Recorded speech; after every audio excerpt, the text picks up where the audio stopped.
Sesudah melemparkan isu mengenai Dewan Jenderal, berikut tuntutan membentuk angkatan kelima. Aidit memanfaatkan momentum pawai Palu Arit.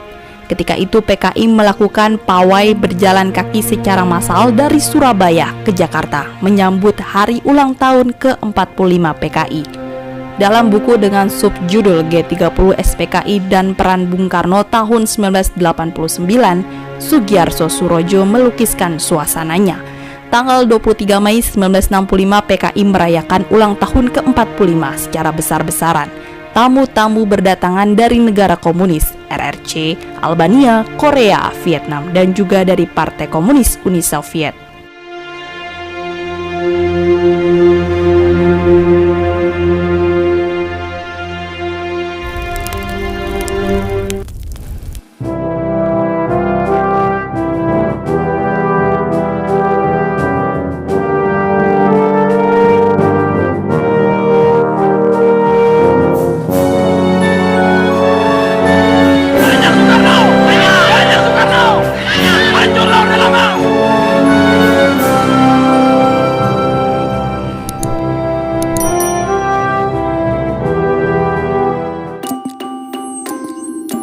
Jakarta dipenuhi poster-poster raksasa, spanduk, dan patung tokoh-tokoh komunis. Gambar Presiden Soekarno dipajang sama besarnya dengan gambar DN Aidit, Lenin, dan Karl Marx di sejumlah jalan utama ibu kota. Ribuan bendera Palu Arit dipasang sampai ke pelosok kampung. Jakarta praktis sudah berubah wajah, seolah-olah sudah menjadi ibu kota negara komunis. Pawai yang baru saja memerahkan Jakarta dan seluruh pulau Jawa tersebut diterima Presiden di Stadion Utama Gelanggang Olahraga Bung Karno dengan wajah berseri memakai pakaian seragam Panglima tertinggi lengkap dengan semua bintang dan pita tanda jasa tertempel di dadanya. Berikut tangan kanannya memegang tongkat komando. Bung Karno dengan spontan memeluk Aidit.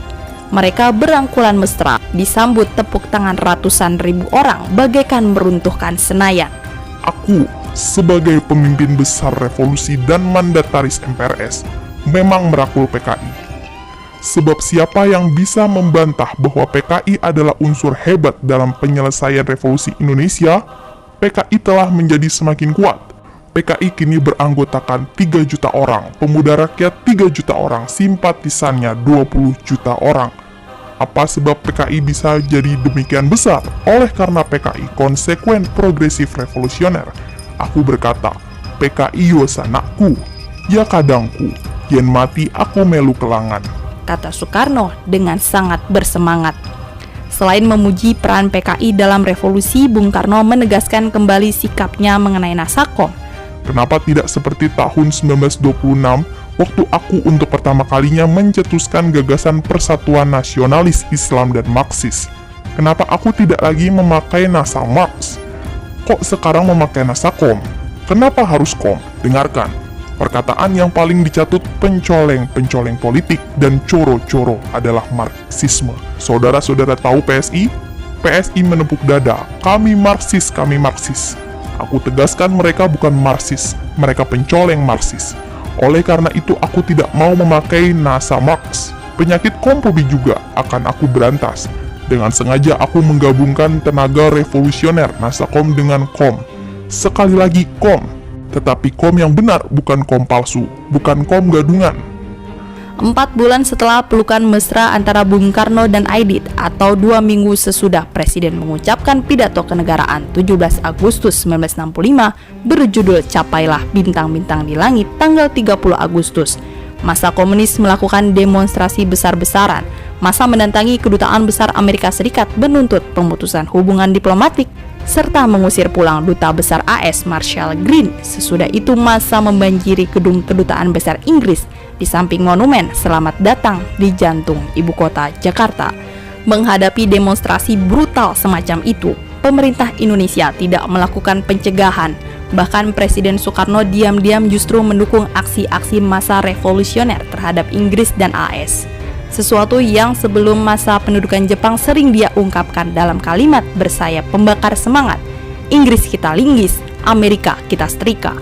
Di tengah suasana revolusioner membakar Jakarta, tanggal 13 September atau 17 hari sebelum meletusnya peristiwa G30S, Presiden Soekarno memberikan penghargaan prestisius kepada Aidit, Bintang Mahaputra. Penghargaan tersebut dilandasi pertimbangan sangat mengejutkan atas kepahlawanan berikut teladan yang telah dia berikan dalam political leadership. Jenderal Nasution hadir dalam upacara tersebut. Dia menulis catatan. Upacara pemberian Bintang Mahaputra kepada Aidit berlangsung di Istana Merdeka. Selesai upacara, Aidit datang kepada saya sambil menanyakan, manakah dari sederet pita tanda jasa di dada jenderal mengenai operasi militer dalam peristiwa Madiun tahun 1948. Tentu saja langsung saya tunjukkan. Sesudah itu dia menggandeng saya dan meminta para wartawan mengambil gambar kami.